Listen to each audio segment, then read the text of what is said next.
everybody. I pray this video finds you blessed.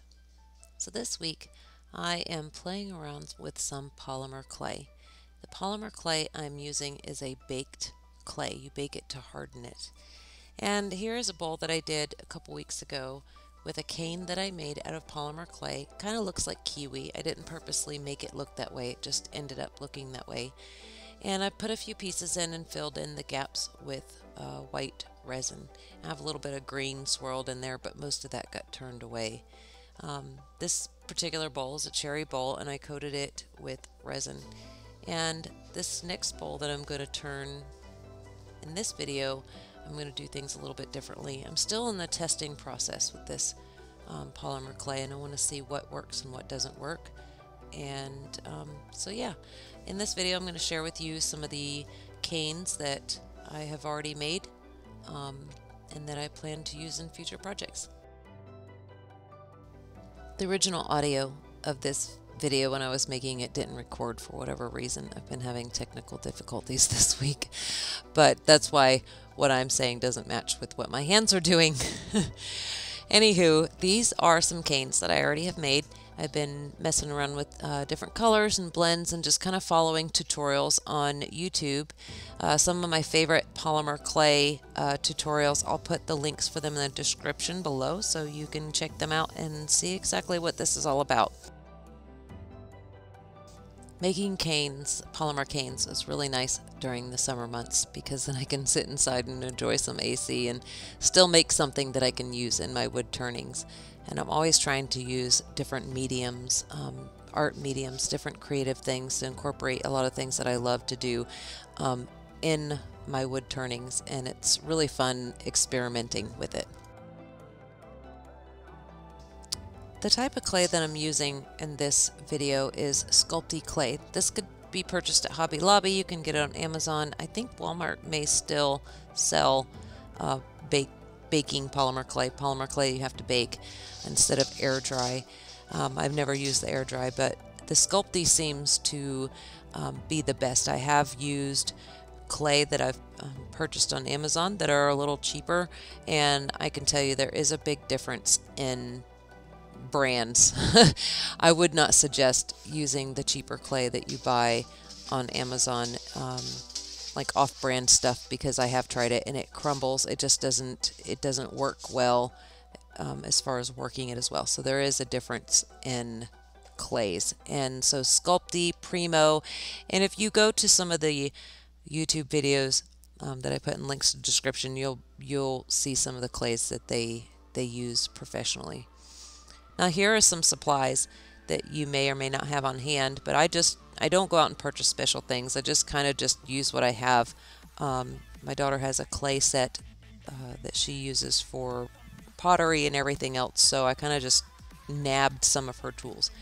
What I have is a plexiglass that I put a piece of paper on. The plexiglass is there so that I don't scrape up my counter or anything, plus it's easier to scrape the clay off of it. I have a pasta machine that I use. I bought this pasta machine at a Goodwill like for $5 years and years ago, and I use it to mix the clay and flatten the clay, and you'll see more and more how I use it later on in the video. These cutters that I'm showing you that I cut my clay chunks out with are from a preschool Play-Doh set. So, and then of course these are some actual clay or pottery tools that I purchased for my daughter years ago. And if you don't have those, you can use, wood dowels. I have a wood dowel that I use to actually roll out pieces or put indentions in clay. Not all of this stuff is necessary for all of your canes that you're going to make. Get creative. Just use things that you have laying around. And also we're wood turners, so we can actually there's multiple tools that you can actually turn. Normally they use a tissue blade. I'm just using a refill for one of my box blades that I have. So it's, like I said, you don't have to get too crazy technical. I'm able to make really nice canes with minimal tools.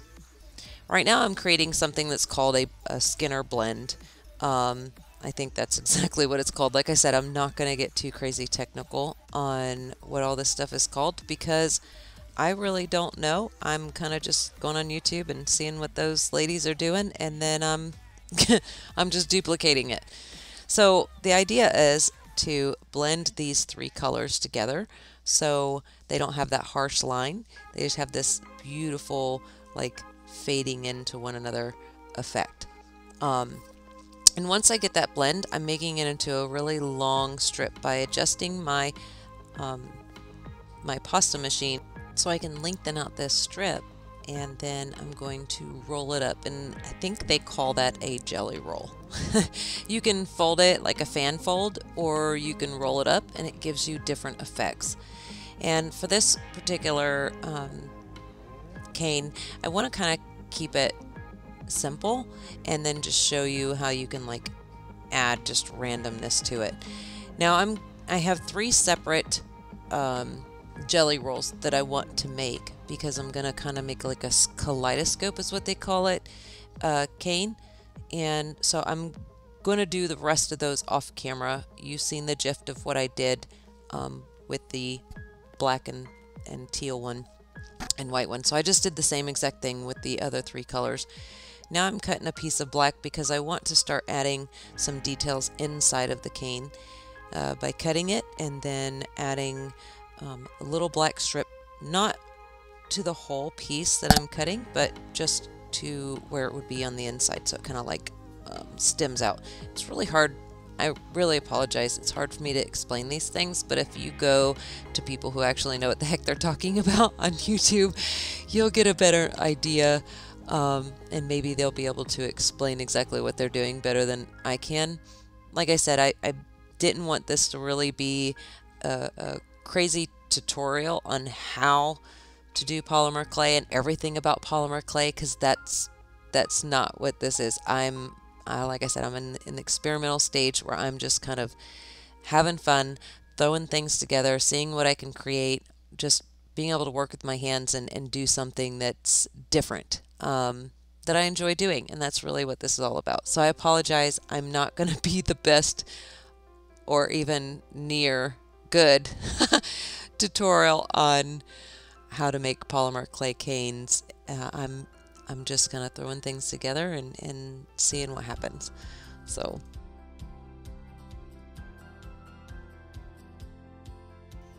when you start doing the reducing, is what they call it, when you start reducing your cane to somewhere near the final size that you want it to be, or however you're going to add things in there, you want to evenly squeeze the cane. The polymer actually is soft enough to where it's easy on the hands to do this, but it's hard enough to where you don't have to worry about like squishing it too bad. I really like the texture of this sculpty clay. It's really nice and really nice to work with compared to other cheaper clays that I have worked with. Were very frustrating, too sticky, and that's another thing too. Clay, the more you work it, the more warmth, the more warmer it gets while you're working it. It gets a little softer, and it possibly can get sticky depending on how warm it is.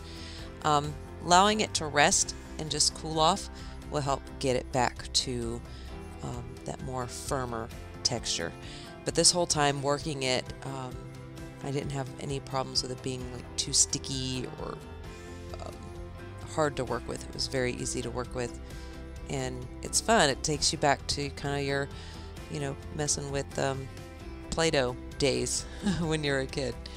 So again, I added some pink to the wedges, I guess you can call them, on this particular cane, and I'm just adding some black stripes in there to act like little black dots.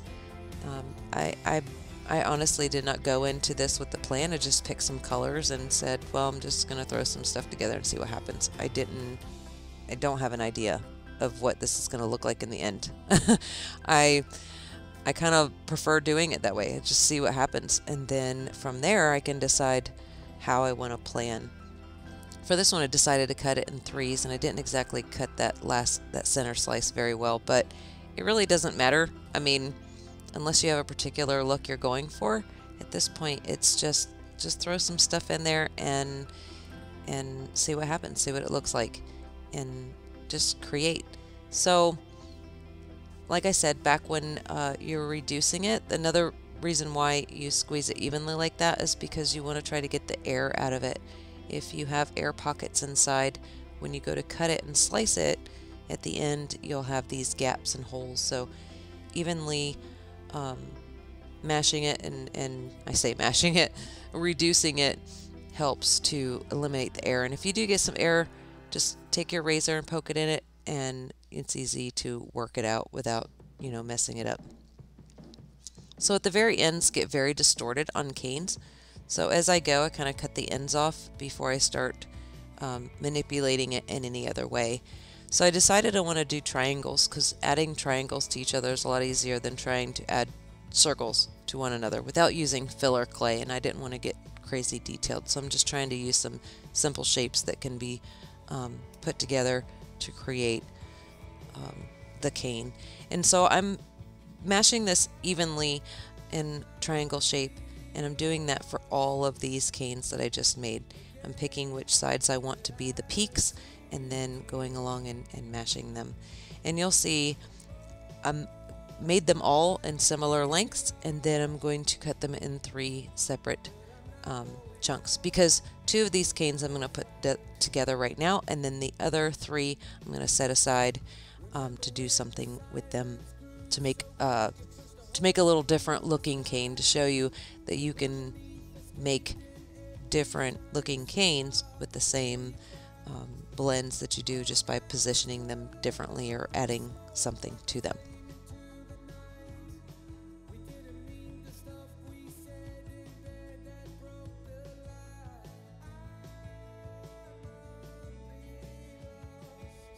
I apologize, there is a lot of talking for this video because this is something new, and to some people, especially for a wood turning channel, this isn't something typically you would see. So I'm just trying to give you an idea and maybe possibly convince you that this isn't that hard, and it's fun to do, and it's really neat to add these pieces to your projects, and especially if you're going to make jewelry or necklaces. It's just opens up so many different ideas and possibilities, and I guess that's why I'm trying to explain it to you the best way I know how. I don't feel like any of us have to be a complete and utter professional in anything that we do and share, because we're all kind of learning and growing new things. So I apologize if I'm explaining it not properly. But I don't think, I'm not the end all when it comes to polymer clay. There are so many people out there that can teach you, if you're interested in doing it, much better methods, and can explain all this to you way better than I can.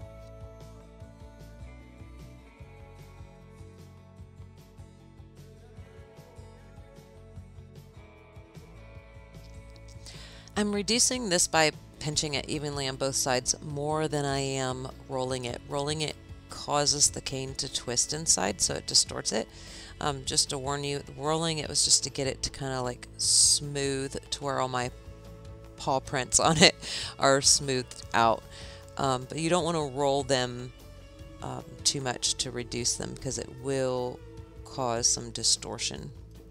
These are the 3 other pieces that I cut off earlier. Then I added them together, and I'm creating a triangle out of them, so I can add them together and show you the different ways that just by shaping them a little differently and adding them to each other can create some really cool effects. So far you can see how neat that looks.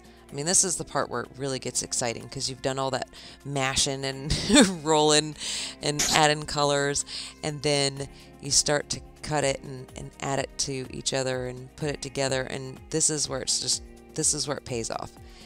This is where you start seeing things come together, and it's exciting. It's exciting to see that cool design.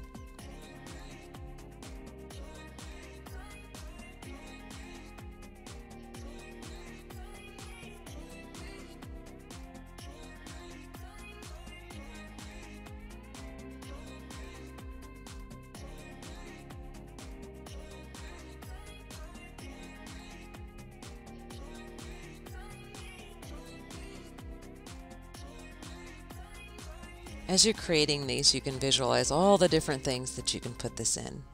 I was thinking, man, this would be really cool, a lid for a pot. You just set it in there, cut a groove to where it'll fit in, and smooth it out, and man, or a necklace, or if you want to do a wooden back on a necklace and just resin or CA glue that on there, that would just be so neat.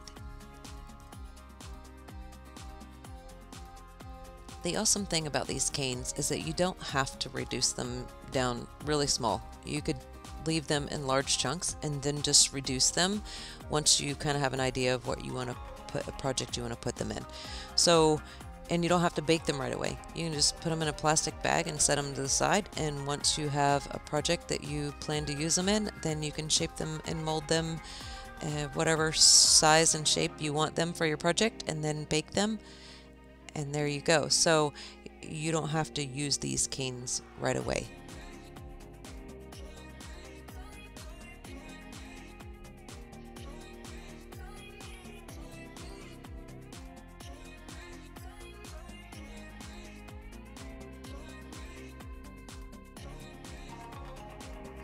The clay cuts best whenever you allow it to rest, so allowing it to cool off will give you better slices, especially when you're doing thin slices.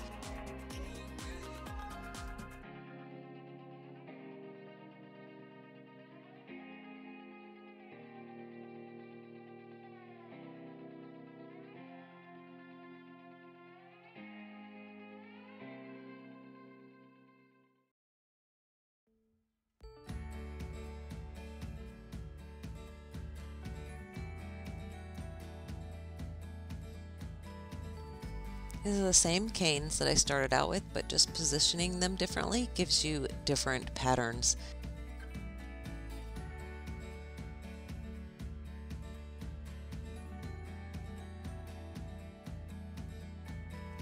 Then you put them on a baking sheet, 275 for 15 minutes for every 1/4 inch, and then boom, they're done.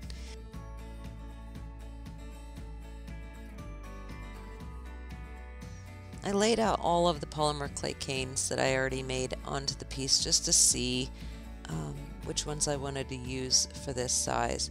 It's hard to visualize until you get it all kind of put together, and I decided to use the blue ones because they were about the perfect size for this size piece of wood, which is 11 1/4 by 11 1/4, and the small ones would have just been, I would have had to use a lot of them, and I just felt they were kind of too small, too busy for that large piece. Maybe a smaller piece of wood I'll use the smaller ones in.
I sanded this piece from 80 all the way up to 600 grit.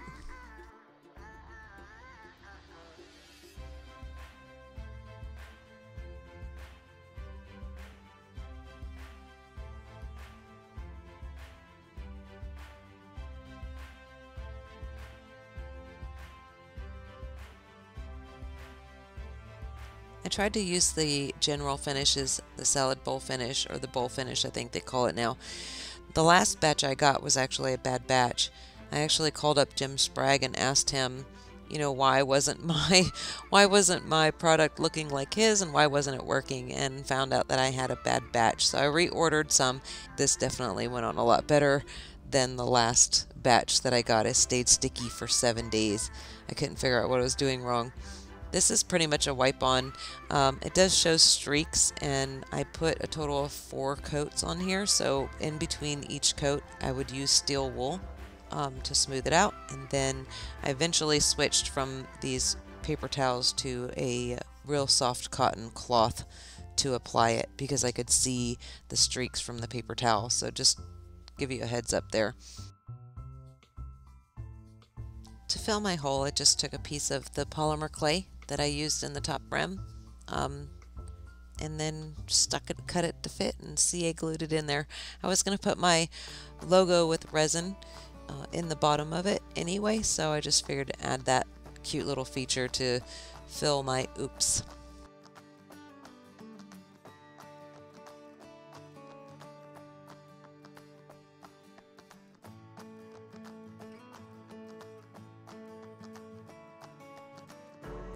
I'm not cutting this groove straight across. I'm kind of cutting it to where it's deeper towards the inside of the bowl because I do want to shape it slightly bubbly. I want to kind of make the rim a little bubbly, so I want to come down on each side, and then it's going to curve in pretty quickly after the polymer clay rim. So I'm keeping that in mind and how that's going to be shaped finally, so I can make my groove accommodate that final shape. So I just made it deeper, like I said, the groove a little bit, you know, leaning towards the inside of the bowl, make it deeper going towards the inside.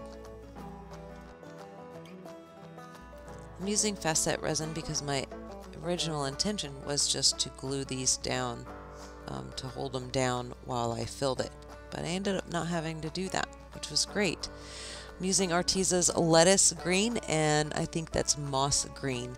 And I also have some Wisebond alcohol inks that's called Kelly Green. I just grabbed all the greens that I had that were similar to the green in this polymer resin, and I'm just trying to match it up so it's not too crazy of a difference of green to match the rims of these polymers, polymer cane.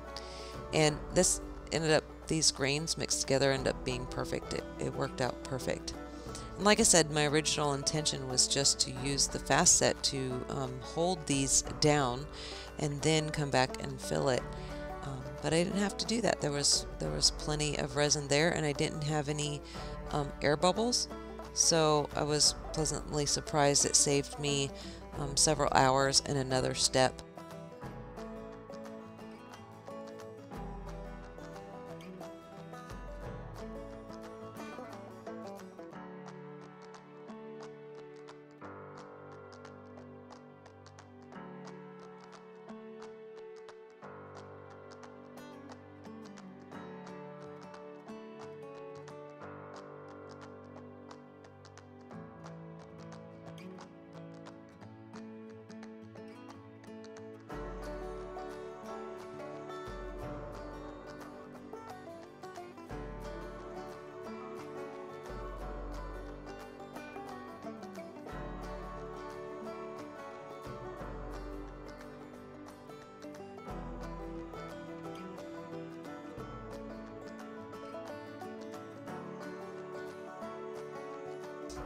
This cured hard enough to turn. About 3 or 4 hours later, I went and had dinner and chilled out for a little bit and came back out and is ready to go. Even though the polymer clay does harden when it bakes, when it comes to turning it away with your wood turning tools, it is definitely a softer material. Definitely cuts away very easy. So just take small cuts and take your time shaping it.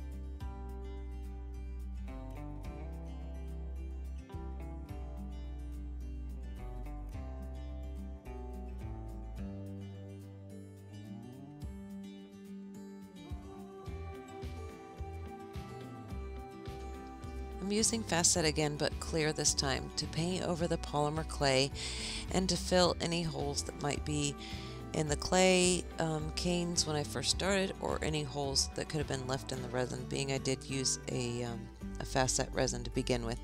And it just makes me feel better knowing that the polymer is kind of sealed.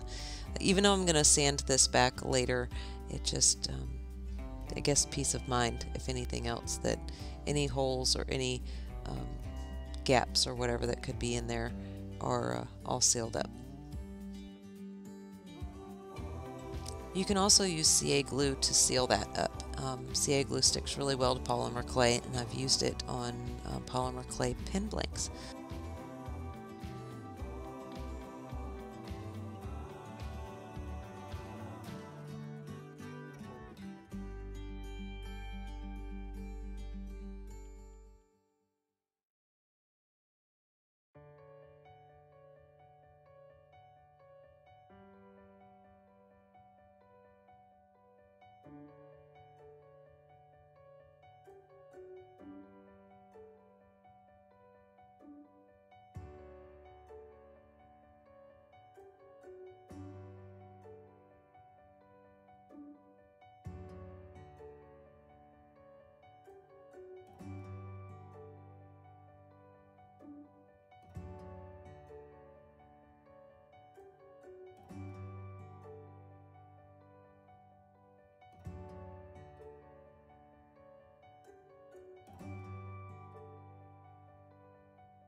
I sanded the inside of this from 80 to 600 grit as well. Cleaned it all off with Denatured Alcohol, added some sanding sealer, and then the general finishes wood bowl finish. And like I said before, I used about 4 coats on this, and between each coat I would cut it back with steel wool. My biggest concern was whether that finish was going to stick to the polymer clay, and it did. It worked just fine, so I'm happy about that.